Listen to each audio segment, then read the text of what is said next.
Fantasy from the Fairway back after a week off again. Going through changes here at Fantasy from the Fairway. As you'll notice, no on cam this week. And I'll pretty much be the only voice you hear. Jenks will be along only at the very end due to some changes. Like I said, changes coming from Fantasy from the Fairway. It should be back to normal in a way next week. But this week it's all me for the most part. I'll take you through the 10, the 9, the 8, the 7, and the 6K, as well as the preview of the course, the previous three winners, the key stats, all of it, and we get back to the picks. That's when we'll bring in Kevin. Let's check on those picks from last week to start before we discuss them with Kevin, and you'll hear more about my frustration with Carlos Ortiz as well as Will Zalatoris near the end, but that's where we stand. Carlos Ortiz misses the top 25 by 4 spots. And if anyone who watched the tournament, you will realize that he should not have missed the top 25, as he was going into Sunday in the final group. It is what it is. We're on to the Waste Management Phoenix Open, obviously from Phoenix, Arizona. They'll be playing at TPC Scottsdale, the stadium course. It's a par 71. 7,266 yards. Jenks usually does the course, so I don't have a lot of the information he usually has, but it's a well-known course, obviously, most known for the Coliseum, the rowdiest hole in golf, the greatest show on grass, all of the things. So that's where they'll be at this week. Let's roll right into those previous 3 winners. You got Webb Simpson last year beating Tony Finau in a playoff at 17 under. Rick the Brick wins in 2019 at 17 under his last PGA Tour win. And Gary Woodland. It's weird to see Gary Woodland non in Wilson gear, but either way, he won in a playoff at 18 under in 2018. The comparisons between those guys, stats-wise, you've got Webb Simpson, who hits 77% of greens. Rick the Brick hits 72% of greens. And Under Armour Gary Woodland hit 77% of greens. They all drove it over 300 yards. I thought this was kind of funny. Ricky Fowler and Gary Woodland, their average driving distance, one of them was 318.4, one of them was 318.6. So I thought that was kind of funny. Webb, actually, believe it or not, 306.9. So that's pretty good for Webb in his total driving distance. Webb gained 1.097 strokes putting. Ricky gained 2.385, pretty incredible there. And Gary Woodland, 0.846. Comparisons, Woodland played the par 4s at -8, Rick at -9, Webb at -14. So that's how Webb Simpson won the tournament last year. He only played the 5s at -3. Rick played him at -7. Gary played him at -10. Webb and Gary both played the par 3s even. Ricky played it at 1 under. So those are your previous 3 winners. We're going to try to roll this week because I don't know how long I can continuously talk, but we'll find out. Here's your key stats. I did not change the picture, so I believe that is still Hawaii. Like I said, I don't usually do this part of the show, so we're learning. We're learning together here. However, I believe your key stats are going to be greens regulation as well as proximity to the hole. Strokes gained putting, as always. I think driving distance will play here. You got par 4 scoring average, birdie or better. I also have par 5 birdie or better. Once again, didn't have enough room on the graphic like we say in most weeks, but that is the deal. So let's roll. Let's keep it moving. 10K and above. Usually we both rank, like I said, this week a little different. So I'm just ranking. That's how I have the 10K range. I'll let that marinate for a second as I flip back to my sides. And yeah, I got Webb Simpson. He's the cheapest player in this range at 10-1. He's the defending champion that you just saw. He hasn't missed a cut yet this year. I'm not really sure how you can go wrong with Webb here. And he's the cheapest one of these guys. So I think even if his price was a little higher, I'd still have him near the top of my rankings here. Next, you got Justin Thomas. He's taken like 2 weeks off since the incident he had in Hawaii, I believe it was. Again, I the price I think is fair.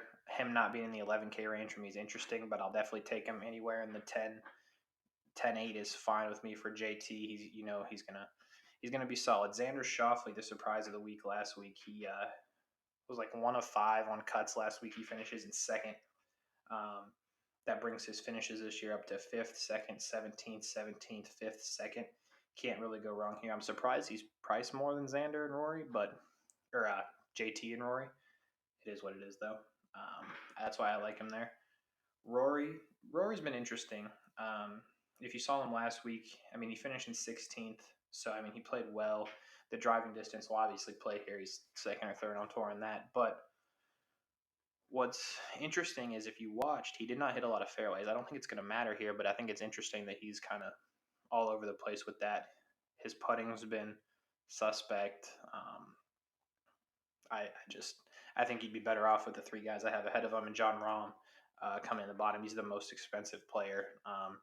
It's interesting with Rahm. His stats in the key stats we looked at are not that great, to be honest with you. He hits enough greens, but not a ton. His proximity to the hole is bad. His putting has not been that good this year. I think at 11-2, it's a price thing, obviously, because I think Webb Simpson at 10-1 is such a better play, especially at this course. But it is what it is. That's how I have them. You may or may not see it that way. That's the way I see it. With that, let's roll into the 9K range here. There we go. Sorry about that. So let's keep it moving. You got Hideki Matsuyama to start off this range. He's obviously a 2-time winner here. He hasn't been good this year, though. That's the problem. He has made 8 out of 9 cuts, so good in a relative sense. He hasn't been good for $9,800. He finished 53rd last week. He finished 19th at the Sony, which was his best finish since the Masters. And then he finished 41st in the Tournament of Champions in a smaller field, keep in mind. So Hideki really hasn't been that good. He's outside the top 100 in all the stats, the key stats we looked at. He's outside the top 50 in all the scoring stats we looked at. I know he's won here twice, but I think it's a risky play to spend the salary on Hideki this week. Daniel Berger, I got him as a thumbs up at 9.6. Finished 9th here in 2020. He's hitting 70% of greens. He's 25th strokes gained putting, 10th birdie or better, and 17th par 5 birdie or better. Don't think you can go wrong with Daniel Berger here.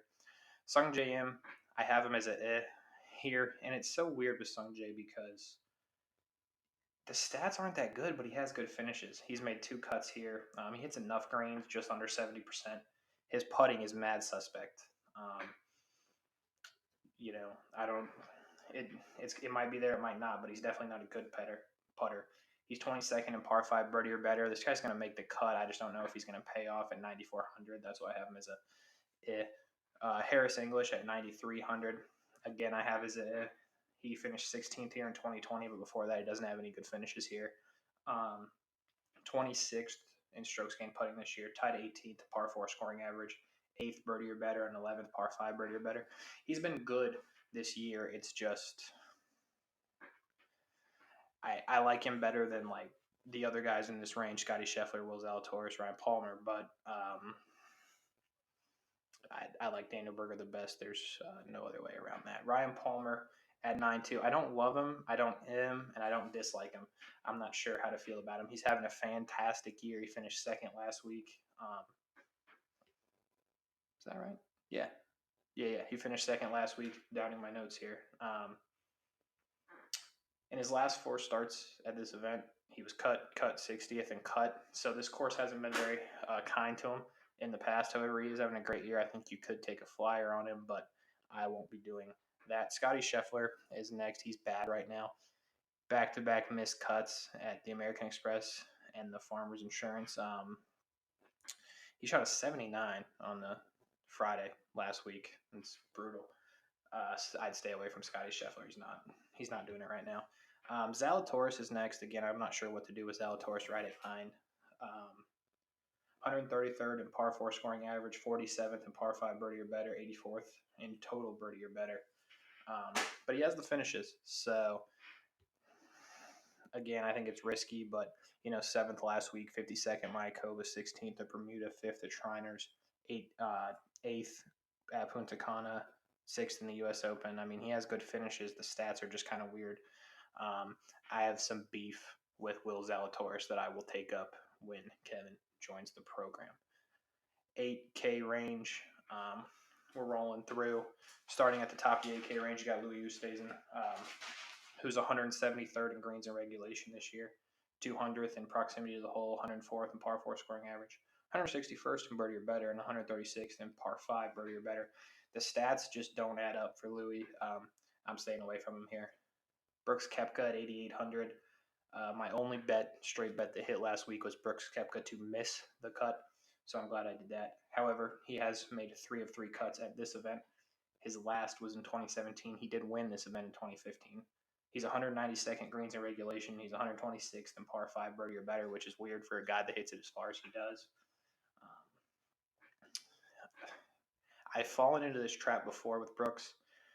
I think it was like 2 or 3 weeks ago where I was like, this seems like a good, perfect storm for Brooks. I feel kind of like he's playable here, but at the same time, he's been horrible.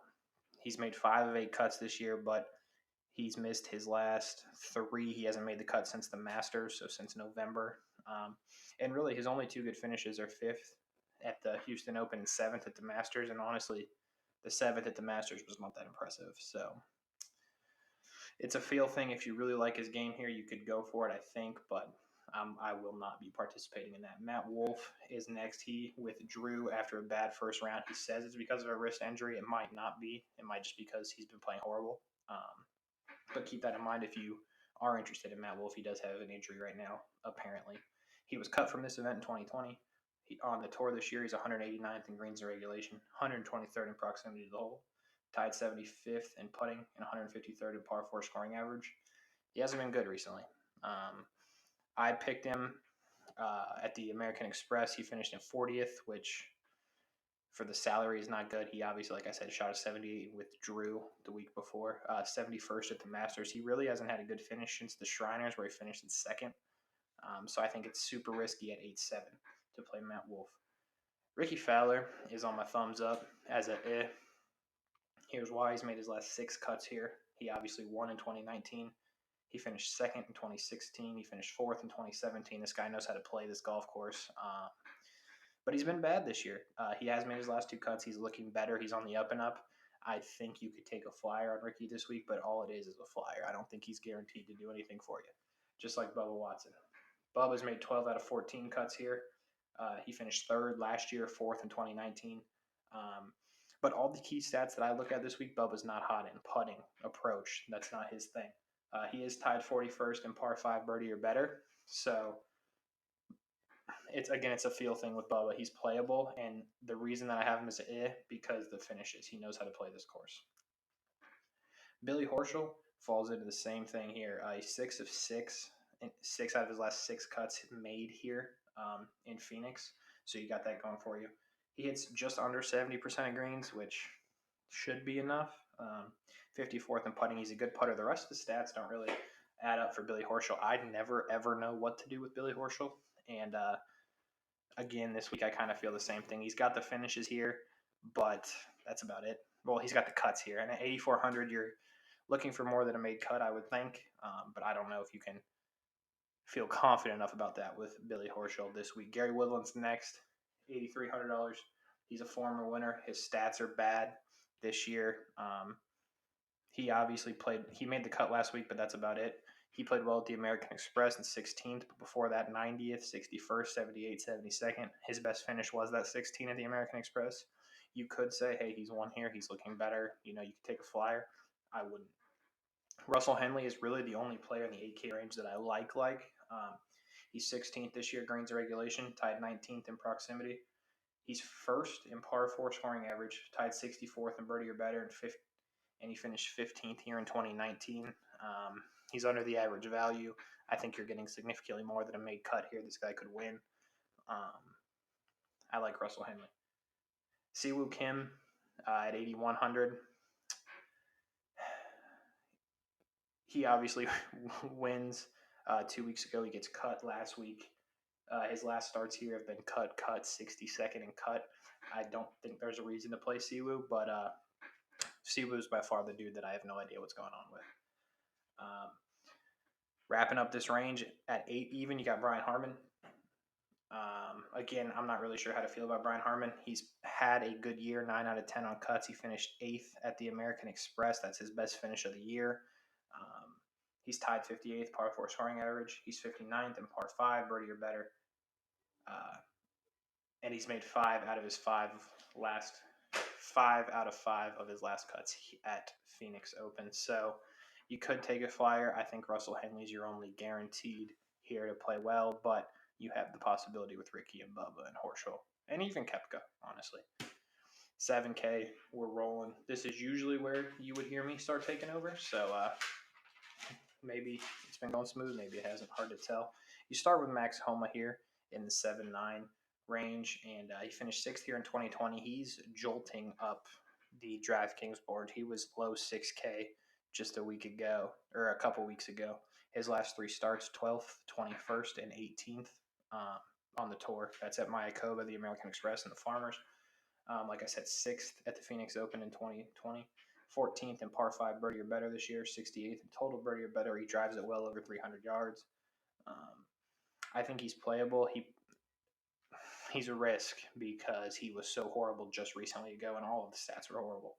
So you're risking it here, but he's playing well right now at a course that he knows. So you could roll with it. Corey Connors, 37th in greens or regulation, 28th in birdie or better, 34th in proximity to the hole. He finished 45th here in 2020. Again, a guy I like.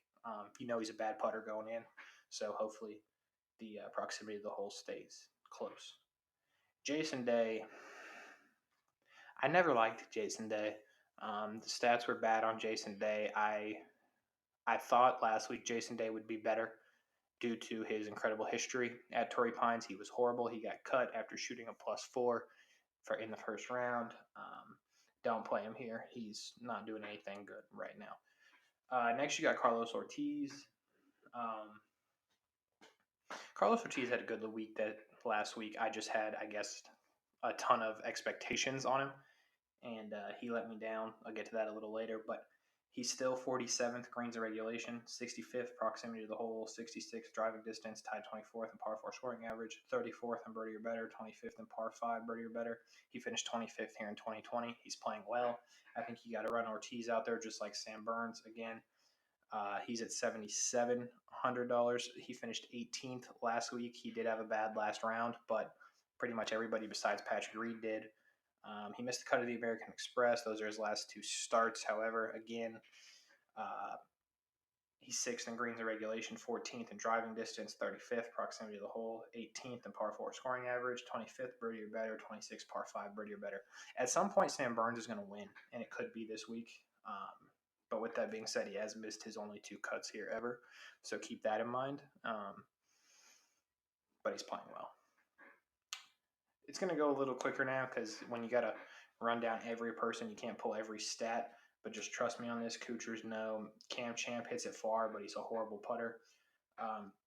Taylor Gooch has really good par 4 scoring average, but I think he's playable. But, it is Taylor Gooch. Norlander had a good week last week. No. Chris Kirk is a guy that I will probably be playing at 7-5. 7 out of 9 made cuts here. 35th this year, greens and regulation, tied 12th in par 4 scoring average. He's definitely playable at 7,500. Jordan Spieth, unfortunately, is not. Brennan Steele is a no. Brennan Todd is a no. Zach Johnson is a no. He's a great approach player, but when you only drive at 280, it's going to be tough, I think, at this course. Adam Hadwin, all of the stats are going up when you look, and it says last week to this week. He's on the rise for sure, but not yet. Not yet for Adam Hadwin, I don't think, but coming soon. My boy Ben On still can't putt. Going to go with no. He did post on his Instagram story that he grabbed some in and out on the way out of California, so good for him. Rory Sabatini playing well, but I don't think it's going to continue at this course. I think Griot's interesting. He's made 4 out of 5 cuts here. He's 7th this year, greens and regulation, as well as proximity. He's 12th in par 4 scoring. At 7,300, I think you could play Griot. Luke List, I wouldn't. The boy John Huh, 66th. He's made 6 out of 6 cuts this year. He's tied 43rd par 4 scoring average, 63rd birdie or better, 33rd greens in regulation. He's playable at this course, I believe. Me and Russell Knox have a thing where every time I play him, he's horrible. So it's hard for me to say he's going to do well.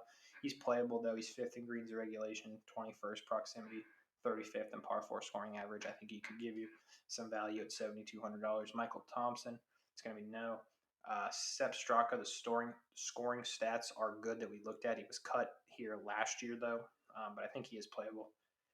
Aaron Wise, again, could be playable, but me and him have a bit of a history. He's 46th, par 5 birdie or better, 76th birdie or better total, 15th greens in regulation. It just depends on how you feel about him. Adam Long is going to be a no.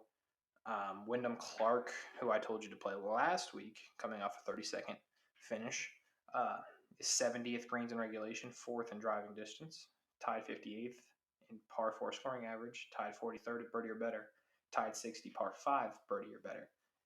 Sebastian Munoz is back finally, but it's going to be a no for me this week. I want to see him first before I tell you to play him.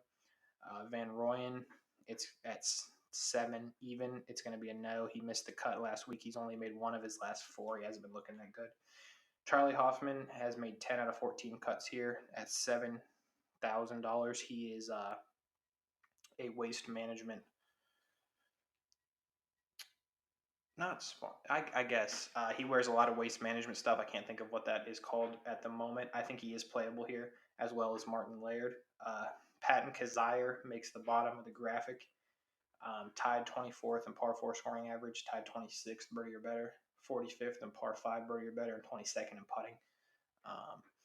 Also having a good year. 8 out of 9 cuts, 2 top 10s, including 7th at the Sony Open, 10th at the RSM, 11th at Houston, 24th at Shriners.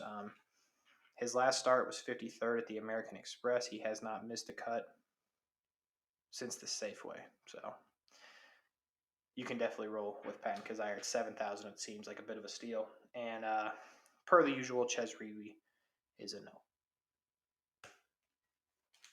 6K. As we don't change the page, apparently. We start with Matt Jones, who surprisingly I like this week.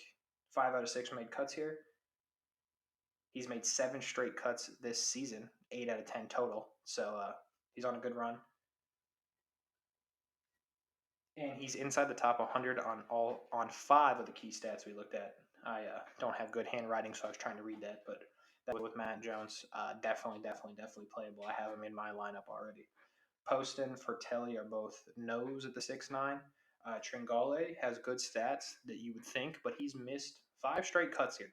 So I'd stay away from Tringale, although we still big fans of him here on the show. Keegan Bradley is going to be a no. James Hahn let me down last week. But he's 7 of 9 cuts this year. He has only missed the RSM and the Farmers. Obviously, last week he shot a 79 in the second round, so that doesn't help. But he's made 5 out of 6 cuts here. He finished 11th in 2018. On the tour this year, he's tied 3rd in par 4 scoring average. And 6 out of the 7 stats we looked at, he's in the top 100. I think you could play this guy again. I've got some personal trauma, so I'm going to leave him alone. But Hahn is definitely playable, as well as Stuart Sink. 10 out of 17 cuts here. Stuart Sink's been around a long time. The stats are okay. He's definitely playable. This is not a strong 6K range this week, I don't think. So I think these two are your better options. I don't love them just because it's just a feel, I guess. But this is not a strong 6K range this week. Kevin Streelman is pretty much in the same boat here. He's made 7 out of 13 cuts. 5 of the 7 key stats we looked at, he's in the top 100. I mean, that's pretty much how we are deciphering it this week, because I do think it's a very weak range. I don't usually like to put 3 guys at the same price point at 6'8" in thumbs up, but sometimes what you got to do. Damon, again, is playable. I just didn't want to put 4 guys on the graphic. Nick Taylor, Charles Schwartzel, Varner, Glover, and Ryan Moore are all going to be no's for me. Harry Higgs, he had a horrible week last week, even though he made the cut, which sounds weird to say. But on the weekend, he shot a 76 and a 75. All of his good stats plummeted down the PGA Tour ranks. I'm sure he'll get him back up. He finished 25th here in 2020. He's playable, but keep in mind how bad it was on the weekend. last week. Stanley is going to be a no for me. However, he did win this event in 2012. 6,700 is where we are. We're talking about Bo Hogue. I think he's playable. He's on a good little run. He finished 18th last week. He finished 16th at the American Express. He did miss the cut at the Sony. He finished 23rd at Mayakoba and 30th at the RSM Classic. He's on a good run. I don't know how long that lasts, but this guy's playable. So if you need somebody $6,700, I'd go that direction. Doc Redman. We like Doc Redman here. He's been brutal this year. The stats that he was good at in the past are not good anymore. He made the cut at the American Express, but before that, he hadn't made a cut since November in Houston. It's rough for Doc right now. He does not have good course history here. I would not play him. With Richie Wawrinski, I always have trouble saying that one. It's a no. He's made some cuts recently, not that good of finishes. I don't think it plays out well here. Pat Perez, I'm going to go with no. Patrick Rogers, no. Danny McCarthy, who we've called the best putter in the world on this show, he is not this year, and he's not playable here. Mark Hubbard, no. Tom Lewis, no. Naismith, again, is playable because of how good he is on approach. Made the cut last week. That's about it. He was in my lineup. It wasn't anything fantastic, but he did get me 56 points at a 6K, 6.5. He was priced 6.5 as well last week. So it is what it is there. But I think you could play him again. Sam Ryder, no. And Tom Hogue, the boy at 6,500, seems a little cheap for Tom. I know he's missed 3 straight cuts. Ouch. He's missed 3 straight cuts, but this guy was playing well at the beginning of the year. He also finished 3rd in Mayakoba. He's made 2 out of 3 cuts here in Phoenix in his career. His last, he finished in 25th. And he's 35th in birdie or better. I think this guy can make you some birdies, which should get you some points, which is really all that matters. At 65, you also have Austin Cook, I think is playable.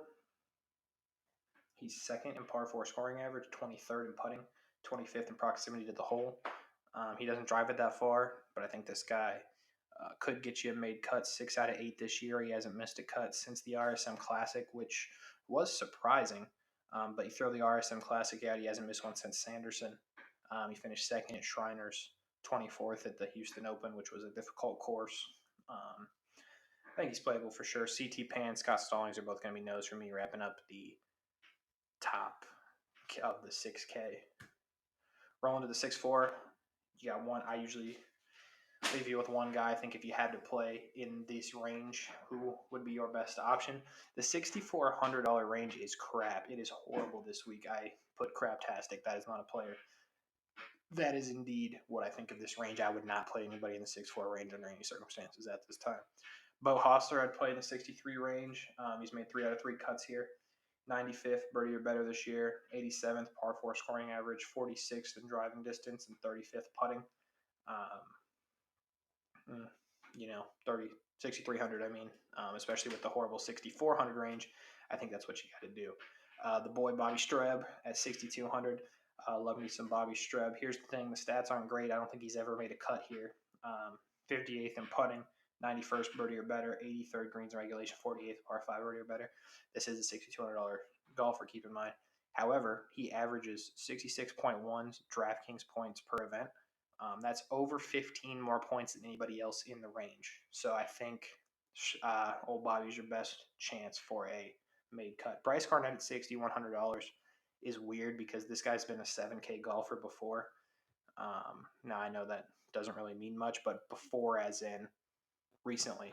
There's not many 6-1 golfers that have made 7 out of 10 cuts on the season, including a 21st finish, 2 32nd finishes. So it's weird to see him down this low. He finished 52nd here last year. He's 27th in putting on tour this year and 87th in the par 4 scoring average. He missed the cut at the American Express, but 32nd Sony, 32nd in Mayakoba, 21st in Bermuda, like I said. So at $6,100, it seems weird that this guy is this far down this board when I think the 6.4 range is craptastic, but it is what it is. $6,000, give me Jerry Kelly. Here's the deal with Jerry Kelly. He is 16 out of 16 on cuts this year on the Senior PGA Tour. What does that mean for the actual tour? Nothing. But he did make the cut at the Sony Open a couple weeks ago. So again, it's $6,000. Like if that's what you're left with, you could roll with this guy. I will say he's never made the cut at the Phoenix Open, and he's played it like 20 times, or I think it was like 10 times. A ton of times is the point of the story. Maybe this is the year. He's playing well. He's won on the Senior Tour. He made the cut at the Sony Open. So I think if you're needing something in the 6K range, hey, Jerry Kelly, the boy. All right. The moment you've been waiting for. Kevin is back on location. I don't know if you want to give out your location, but I won't do it. No, we're just MIA right now. MIA. Anyway, he's here. I will tell you, it's difficult to do the show without you. It's a lot of talking, just consistently. Yeah. Did you already record it? Yeah. Yeah. Yeah, it's a lot. How long was it? Only about 30 minutes. I just kind of blew through it. That's all. So, as long as we get through this pretty quick, should be under 45. So here's the deal. Last week, here's what happened. I know you can't see it, so I got to explain it to you. Yeah. John Rahm, Will Zalatoris. Those are our winners. Okay. Due to Will Zalatoris making an eagle on the last, he comes in tied 7th along with John Rahm. We both gain 85 points to take the score to now 295 for me, 396.5 for you. That's definitely our best week so far. Yeah, but I'm pissed about the eagle for sure. Yeah. So that did happen. Now here's my real problem for you. The top 25. You had Doug Gim. He finished tied 37th, so you did not get anything there. Okay. I had Carlos Ortiz. Oh. Yeah, I know what you're thinking. I got a point, right? Did he fall all the way out? Let me get the number for you because I don't want to sell you short of what happened here, but it was an incredible turn of events for Carlos. He shot a 78 on Sunday to come in at tied 29. I saw it was his first ever going into a round in either first or tied for first. Yeah, well, apparently he's worse than Finau at it because it's absolutely abysmal. If we can wait a second, I think the back nine's what got him because I was watching it at work and it was falling apart for him. I'm going to pull up the scorecard. But so any kind words for Will Zalatoris that you want to throw out there for getting you an eagle, keeping you up 100 points on the dot? I always believed in him. Corn Fairy God. That's definitely fair. We're still loading here. However, I need to say I didn't believe in him like I believed in John Rahm, so major props to Will. Yeah, so I have it here. Here's what happened on the 4th round yesterday. He went out even, made some bogeys, made some birds, all the things. He then proceeded to bogey 11, double bogey 12, bogey 15, bogey 16, and bogey 18, which was +6 on the back, 42, which got him to 78. That's tough scenes. Yeah, it's not good for sure there. So that is that. Before we do these picks, I want to give you some breaking news as well. What happened to them? We did not do that this week. Okay. But I found somebody. Okay, who? I was scrolling on TikTok this morning, and I see some pictures of Ned from Ned's Declassified. Okay. And I'm like, well, who the hell is posting pictures of Ned's Declassified? It was him. He made his own TikTok, and he's trying to give people a survival guide to real life. I respect him for staying with the brand because he probably doesn't have much else going for him. Yeah, it's a new account. He's made 2 videos. It looks just like you would think it looks, like him. But he's alive and well, and apparently Ned's Declassified Human Real Life Survival Guide coming soon on TikTok. Okay, did we get anywhere on Coconut Head? No, we did not get anywhere on Coconut Head. Also, I guess now would be a good time to talk about the root beer floats. We got him. We got him shortly after you or before you departed. We got root beer floats. I'm sure the pictures will make their way up on the screen at some point, but We got them, and it appears that there might still be some in my freezer of yours. There is. Well, I told you when we were doing it, there was like 98% ice cream and then 2% root beer. Mm-hmm. So when I finished the root beer, I was done. Shout out to our friends at Brewster's for putting that together for us. Without further ado, you've done no research. You have absolutely no idea what's going on. Do you even know what tournament this is? Yeah, Waste Management. Waste Management. The TPC, best show on grass. TPC Scottsdale. Scottsdale, correct. Okay. That's the Coliseum, all the things. Oh, yeah. I forgot about that. Yeah. I'll just let you know, if you watch the video, the course information is incredibly horrible. I don't know how you do it. Oh, cool. Well, I'm glad to know I do something well. It's very hard to do this process without you. I will give it to you. I didn't know you did so much. Next week I'll be back. With that being said, who's going to win the Phoenix Open? All right. Like I said, no research. Do you need to know who you have picked? No. I am confident I have never picked this person. But I have a good feeling that the race is going to be tight after this week. Okay. Because I'm going to Ricky Fowler. Ricky Fowler to win. Interesting. Ricky Fowler finds himself thumbs up on the graphic. Oh, did he? Yeah. Well, it's like a brown thumbs up. Right. Yeah. Good course history, but that's about it. Playing well. I feel like I remember him playing well here. So I looked at the DraftKings right now, saw his name, figured we'd go for it. Well, he's made his last 6 cuts here, including a win in 2019, second in 2016, a fourth in 2017. Yep, I'm good with that. So, okay, that's a good one. I will go with the boy Russell Henley. Okay, good course history. 15th in 2019, but I think the stats are good, and you had picked him, I have not. Right. I think he's due for a win. Give me Russell Henley. I like that. I'm the biggest Russell Henley supporter. Well, that used to live in that house. Yeah, that's fair. So I like that pick. That is definitely fair. Top 25 in the 7K. What's the deal? Oh, you mean Matt Jones? Matt Jones. Yep. Wow. Now you're telling me that you didn't look at anything? No. Where the hell? Matt Jones, 5 out of 6 made cuts here, 7 straight cuts this year. He's made 5 of the key stats I looked at. He's inside the top 100 on the thumbs up graphic, guaranteed in my lineup. Okay, well, what you told me, you ran me down before we started recording, like the key stats, and I heard you say driving distance. So I looked down the list, didn't see anybody, because I already picked Patton, so I'm not going to go for him again. So give me Matt Jones. Hell of a pick, Matt Jones. I like it.